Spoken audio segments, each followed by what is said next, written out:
L'initiative du président de la République, son Excellence M. Michel Joseph Martelly, de promouvoir la scolarisation universelle et obligatoire marque un tournant historique dans la quête d'un pays qui cherche l'accès pour tous à l'éducation de base. Des avancées concrètes et objectivement mesurables sont observées.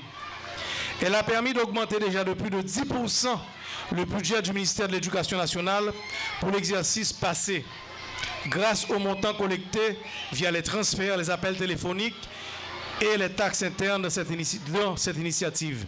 C'est pourquoi il est important, extrêmement important, qu'on passe véritablement au vote de la loi sur le Fonds national d'éducation. Aujourd'hui, c'est plus de 5% du PIB qui est investi dans l'éducation au cours de ces 3 dernières années, contre 2% il y a encore 10 ans. Grâce à ces nouvelles ressources apportées dans le système éducatif, Haïti se rapproche aujourd'hui du taux net de scolarisation de 90%, avec aussi en considération plus de 200 nouvelles constructions d'établissements scolaires grâce à l'effort du Trésor public et à l'effort de l'aide publique au développement.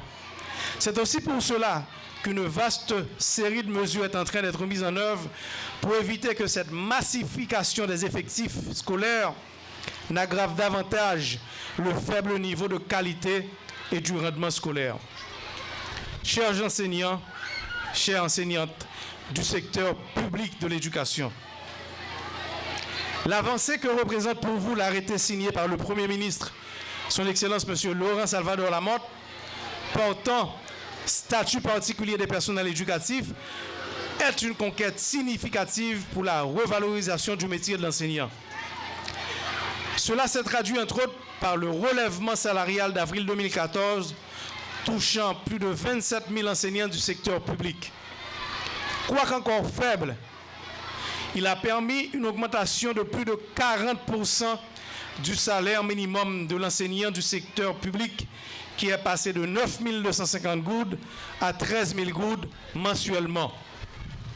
Certes, beaucoup reste à faire dans ce domaine, quand on sait qu'il faudra en plus régulariser la situation de plus de 7 000 enseignants du secteur public qui n'ont pas intégré le système éducatif selon les normes de la fonction publique et pour lesquels le gouvernement a dû émettre tardivement des lettres de nomination pour qu'ils commencent graduellement à émarger au budget de l'État.